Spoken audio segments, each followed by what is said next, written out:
Je vais lire avec vous là. Matthieu le chapitre 1. Matthieu 1. Au verset 1er. Au verset, au verset 13 là, oui. Au verset 13. Ouais. Et il leur dit. Et Jésus leur dit. Il est écrit. Il est écrit. Ma maison sera appelée une maison de prière. Ma maison sera appelée une maison de prière. Mais vous en faites une caverne de voleurs. Vous faites de ça une caverne de voleurs. Amen. Amen. Est-ce que vous remarquez très bien dans ce passage, Jésus va mettre de l'ordre dans sa maison ici. Vous voyez? Quand vous lisez à partir du verset 10, tu vois? Au verset 10. Ouais, 10 à 13, là, oui. Lorsqu'il entra dans Jérusalem, toute la ville fut émue. Toute la ville fut émue. Et l'on disait, qui est celui-ci? Qui est celui-là? La foule répondait, et la foule va répondre, c'est Jésus, Jésus-Christ, le prophète de Nazareth en Galilée. Jésus entra dans le temple de Dieu. Il va entrer dans le temple de Dieu. Il chassa tous ceux qui vendaient et qui achetaient dans le temple. Vous voyez ça, il va faire un constat très triste lorsqu'il est entré dans le temple. Vous voyez, Amen. Amen. Il dit Amen. Amen. Amen. Amen. On va trouver que les gens ont transformé, c'est-à-dire le temple en un centre d'affaires.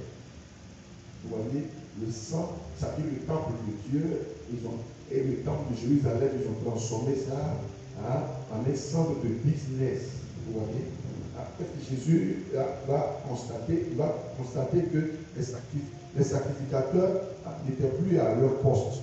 Et puis en train de faire le travail, vous voyez, qui est exigé par le ciel, par le trône de Dieu, sur la vie des humains, de ceux qui sont assoiffés de Dieu, qui recherchent Dieu et qui ont besoin d'une intervention de Dieu sur leur vie.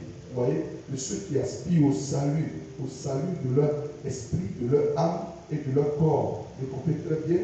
Ici, ils ont faussé ce qu'on appelle la spiritualité. La spiritualité ici a été faussée et n'était plus en vigueur. Qu'est-ce que Jésus a trouvé dans le temple ici de Jérusalem? Il a trouvé que les gens ont commencé à acheter dans le temple et puis ils vendaient dans le temple. Vous voyez ça? Ils vendaient dans le temple. Et ce constat triste-là va emmener Jésus en même temps à faire quoi? À chasser tous ceux qui étaient dans le temple. Il les a chassés. Il les a chassés. Il les a chassés. Parce que les gens n'ont pas compris la raison pour laquelle on vient à l'église. Vous voyez, la raison pour laquelle on vient, vous voyez, dans le temple de Dieu.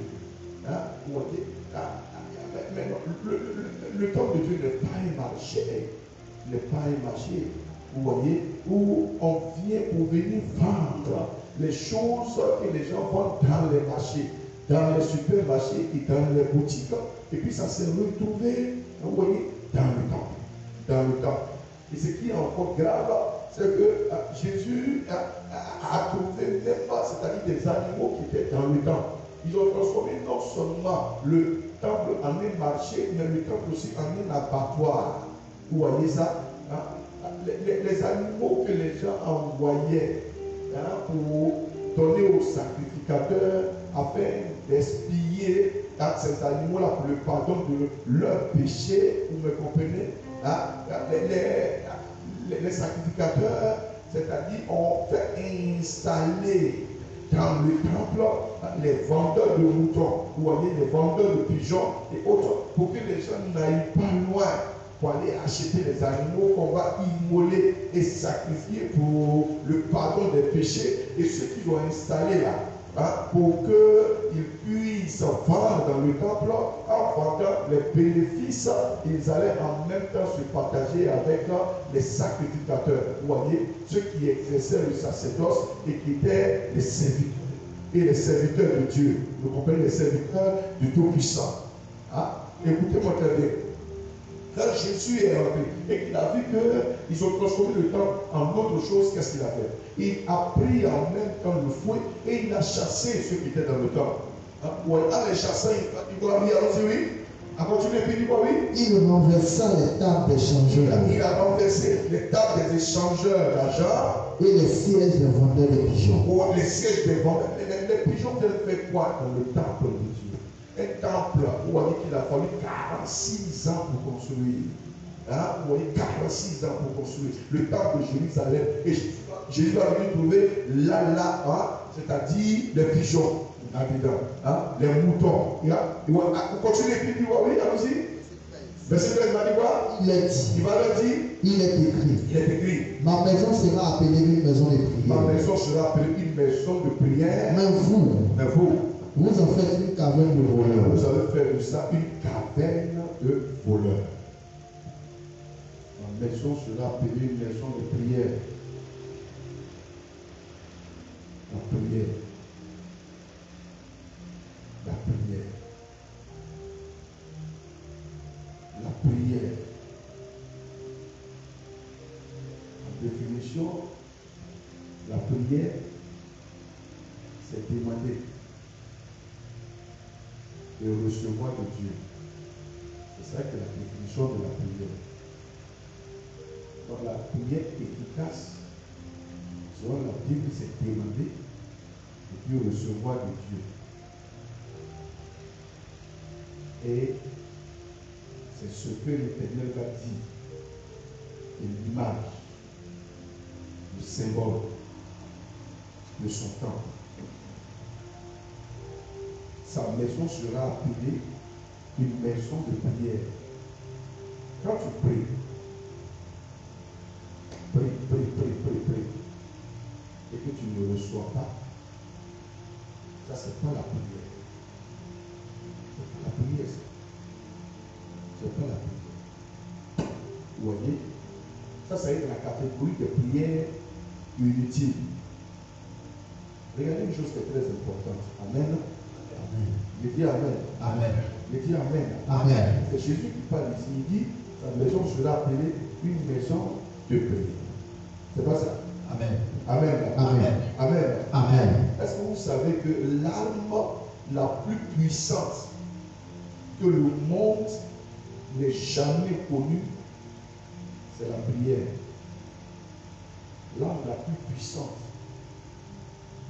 L'arme la plus puissante qui puisse exister dans ce monde. Hein? Plus puissante. Même que les chars, les mitraillettes, tout arsenal, même les fusées. Écoutez-moi très bien.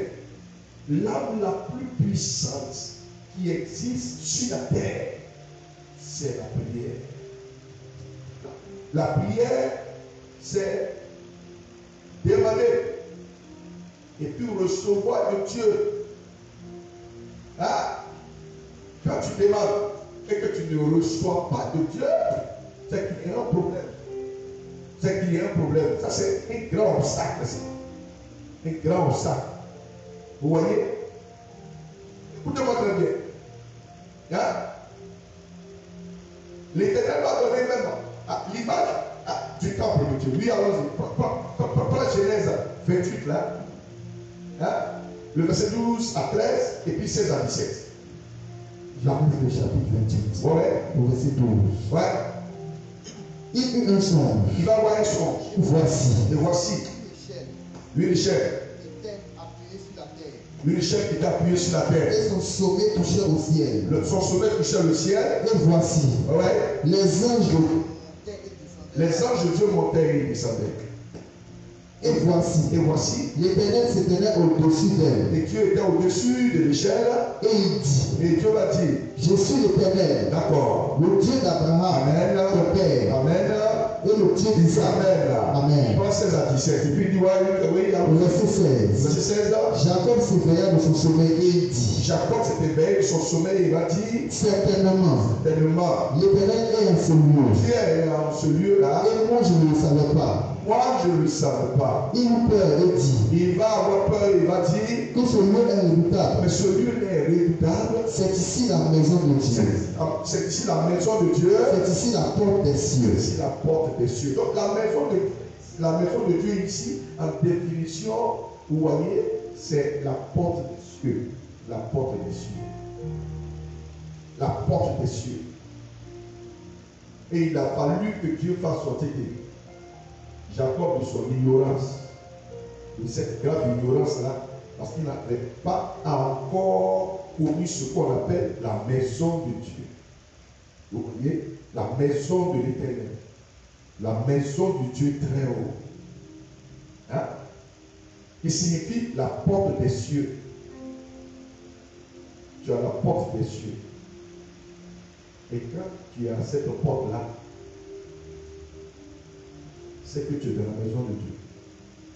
Quand tu as une porte, tu frappes. Quand tu n'as pas la clé. Vous voyez? Et celui qui est l'Éternel, qui est le maître des cieux et de la terre, hein? Il t'ouvre. Parce que tu as sa porte, la porte des cieux. Or, vous savez très bien que chaque maison a une porte. La porte, vous voyez, c'est par là on entre et c'est par là on sort. Vous voyez, dans la révélation ici, il dit que la maison de Dieu, qui est la porte des cieux. Comment les gens peuvent-ils être dans cette grave ignorance-là et se trouver à la porte des cieux, qui signifie la maison de Dieu, la maison de Dieu. Et puis, ils vont commencer à faire du n'importe quoi et du n'importe quoi dans le temps. Mettre du désordre. Vous voyez, ça donnait à toutes sortes de dérapages et à toutes sortes, c'est-à-dire d'abomination. Jésus a dit, ma maison sera appelée maison de prière. La prière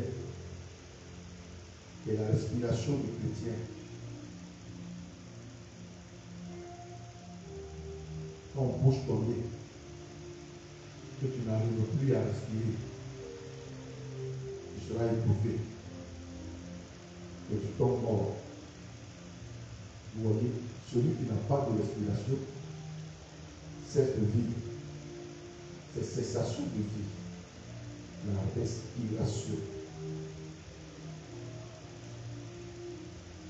C'est comme par exemple une voiture qu'on met en circulation, mais qui n'a pas d'essence. Elle ne peut pas bouger. Vous voyez, elle ne peut pas circuler. Il faut l'essence. Même quand l'essence manque, en pleine route, il peut y avoir panne sèche. La voiture tombe en panne. Et quand la panne sèche là est violente, ça peut bousiller le moteur de la voiture. Vous voyez, c'est comme ça. La respiration. Et la respiration du chrétien. La prière. La prière. Jésus dit, ma maison sera appelée.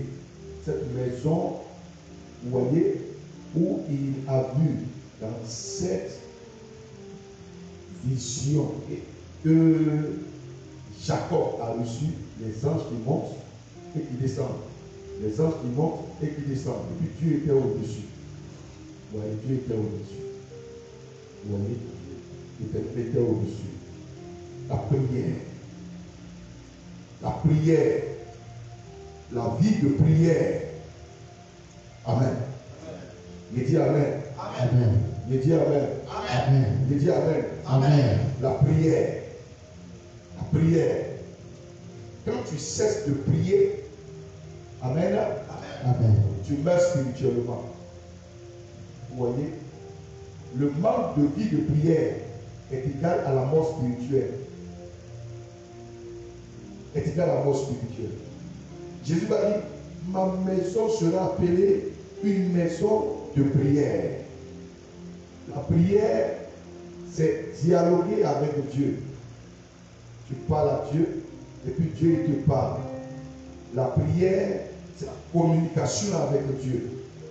Vous voyez, nous parlons à Dieu et puis Dieu il se révèle. Puisque nous sommes en relation avec lui. Vous voyez, la maison de Dieu, la Bible dit, sera appelée la maison de prière. Là où les prières sont élevées, vous voyez, pour toucher le trône de Dieu. Vous voyez, là où les anges montent et ils descendent, et puis Dieu est au sommet. Hein? Vous voyez, les anges sont en mission des cieux et la terre. En les cieux et la terre. Jésus a dit, ma maison sera appelée une maison de prière. De prière. Amen. Amen. Je dis Amen. Amen. Je dis Amen. Amen. Je dis Amen. Amen. Comment on peut reconnaître par exemple quelqu'un, hein, c'est-à-dire qui manque de vie de prière? Vous voyez comment on peut l'identifier? Oh, quand tu n'as pas la vie de prière en toi, hein, ta vie est à la merci, c'est-à-dire du diable et des démons. Hein? Quand tu n'as pas de vie de prière, hein, on peut prendre ton nom, emmener chez des féticheurs. Hein? Et les féticheurs même vont faire des veillées, des nuits, ils ne vont pas dormir à cause de toi, faire des cérémonies, des sacrifices. Hein? Ils te lancent un sort, tu vas être à terre. Et puis tu es à terre. Et puis ils tombent tout le monde pour lui. Celui qu'on a vu là, qu'on a vu, regardez, celui qui est parti comme ça, celui qu'on a transporté à l'hôpital, qui a piqué une crise là, et autres. Mais pourquoi il est important? La prière. La prière. Quand tu parles de vie de prière, vous voyez, ta vie là est à la merci du diable et des démons. Vous voyez, l'ennemi peut facilement t'envoûter, l'ennemi peut facilement t'ensorceler. L'ennemi peut facilement te lancer une flèche. Hein, vous voyez, et cette flèche satanique va t'atteindre. Vous voyez, on peut te jeter le mauvais sort. Et quand le mauvais sort t'atteint, les choses qui ne t'arrivaient pas avant, tu commences à voir que les choses deviennent bizarres dans ta vie. Tout devient médiocre, tout devient amer. Tu ne comprends plus ce qui t'arrive. Hein? Pourquoi les choses étaient bien avant et aujourd'hui tout tourne mal, tout devient mauvais et si je fais tout ça et autre. Vous voyez, le manque de vie de prière. Hein? Jésus va dire que sa maison sera appelée, hein, une maison de prière. Hein? Les sacrificateurs, avant de venir exercer le sacerdoce dans le temple, ils devaient avoir une vie de prière. Parce que c'est le temple de Dieu. Une personne qui n'a pas de vie de prière ne peut pas venir prendre le micro. Hein? J'ai dit parler, puis le ciel va être d'accord avec lui. Non, ce n'est pas possible. Il ne peut pas même être une bénédiction et une source de bénédiction pour le peuple de Dieu. Il n'a pas de vie de prière. La prière, c'est parler à Dieu et Dieu il nous parle. Vous voyez, hein?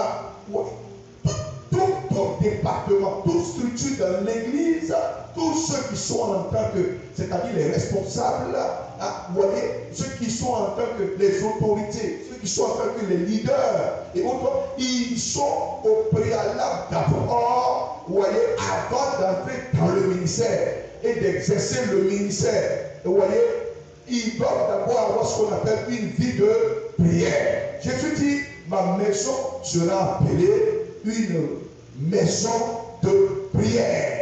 De prière. Vous voyez, une personne par exemple qui fait quoi? Hein? C'est-à-dire qui prêche la parole de Dieu. Vous voyez, alors que la personne a une vie de prière. Hein? La manière dont la personne va prêcher la parole, ça sera différent de quelqu'un qui n'a même pas de vie de prière et qui vient prendre la Bible pour prêcher. Vous voyez, oui, ah oui, ah oui, ah oui, ah oui. Ça n'a pas les mêmes effets. C'est comme ça. C'est quelqu'un, par exemple, là, qui n'a pas de vie de prière et qui commence à louer ou à adorer. Vous voyez, la louange et l'adoration ne peuvent pas avoir les mêmes effets. Vous voyez, dans le surnaturel. Et puis, on met sur la vie et l'esprit de ceux qui sont en train de louer et de chanter. Vous me comprenez? Ah oui, celui qui prie, hein, et celui qui ne prie pas, hein, n'ont pas les mêmes résultats. Vous voyez, c'est important. Et ça, on doit le savoir et ça doit être clair. Vous voyez, c'est vraiment très important. Jésus dit, ma maison sera appelée une maison de prière. De prière. Vous voyez, de prière. De prière. De prière. De prière. Hein? Tu ne peux pas venir prier pour des gens qui sont malades. Et puis les malades vont être guéris. Vous voyez, si tu n'as pas une vie de prière, c'est pas possible. le miracle ne peut pas se produire, s'accomplir. Tu ne peux pas venir. Et puis même pas, c'est-à-dire quoi? C'est-à-dire chasser peut-être une sorcellerie sur la vie de quelqu'un. Et l'esprit de sorcellerie d'abord se soumettre à toi. Et puis à partir tranquillement pour libérer la vie de la personne, pour que la personne soit libérée, se retrouve pleinement. Et si tu n'as pas une vie de prière, tu prends un coup. Tu prends un coup. Il y a ce qu'on appelle les répliques dans le monde des esprits. Vous voyez, quelqu'un qui fait la délivrance. Vous voyez, qui chasse les démons, qui combat les puissances et les royaumes. Vous voyez, il faut d'abord qu'il soit une personne imprégnée de la prière. La prière doit couler dans la maison de Dieu. Vous voyez, au niveau même de ceux qui dirigent, au niveau de ceux qui prêchent, au niveau de ceux qui louent, de ceux qui adorent, au niveau des techniciens, vous voyez, des chantres, au niveau des intercesseurs, au niveau du service d'ordre et de sécurité, au niveau des responsables, des diacres, des anciens, vous comprenez, et de toutes sortes de ministères, que ce soit pasteurs, évangélistes, docteurs, apôtres, vous comprenez, prophètes, vous voyez, ils doivent être d'abord, vous voyez, des personnes de prière, des personnes de prière, des personnes de prière. La prière doit couler en toi. Tu dois exprimer la prière. Ma maison sera appelée une maison de prière. Quand il dit une maison de prière, ça veut dire quoi? Une maison d'exaucement. C'est-à-dire où les gens viennent avec des besoins, vous voyez, et puis leurs besoins sont satisfaits. Vous comprenez? Les gens viennent avec des situations critiques quand ils entrent dans la maison de Dieu qui est dans le livre de Malachie 3, le temple du trésor que Jésus va appeler, vous voyez, la maison de prière. Et puis il dit pour les peuples, vous voyez, quand des gens viennent avec des situations graves, là où ils entrent dans la maison de prière, la prière veut dire demander et recevoir de Dieu. Ils ne peuvent pas être totalement libérés. Les situations sont solutionnées. Les chaînes sont coupées. Les liens sont brisés. Les malédictions sont annulées. Tous les plans de mort qui déchauffent la vie des gens sont totalement annulés. Vous comprenez? Les gens sortent de tout ce qui est mauvais signe. Vous voyez, ils sortent de tout ce qui est médiocrité. Ils sortent des chaînes et des liens de Satan. Vous comprenez? Les mauvais sorts sont annulés. Tout ce que l'ennemi, à travers les féticheurs, ont fait sur ta vie pendant des années. Quand tu rentres dans la maison de Dieu, que Jésus va dire, c'est la maison de prière, le travail que le royaume de Satan a fait sur ta vie pendant des années. Lorsque tu entres dans le temple de Dieu, qui est la maison de prière, tout le travail de Satan pendant des années sur ta vie est totalement annulé. Du sort du décret de Satan et des démons, les ténèbres prennent le bagage et libèrent ta vie. La prière, c'est l'arme la plus puissante que le monde n'ait jamais connue. C'est-à-dire que tu parles à Dieu et Dieu te parle. Tu demandes et tu reçois. La prière, c'est demander et recevoir de l'éternel, et recevoir du Très-Haut, recevoir du Tout-Puissant. Tu cries à Dieu, Dieu se lève de son trône et il étend sa main et il produit une action en les cieux et la terre en ta faveur pour ta cause, pour essuyer tes larmes, pour enlever tes fardeaux, pour briser tes chaînes et te libérer de toutes les malédictions dans lesquelles tu as été. Même si ce sont des hérédités ou même des malédictions ancestrales, il te libère, il t'affranchit, il te rend heureux et épanoui dans tous les domaines de ta vie. Que cela soit ainsi pour vous ce soir, à partir de cette heure, dans le nom puissant de Jésus-Christ, et tout le monde avec moi se lève et crie profond en disant Amen, Amen et Amen.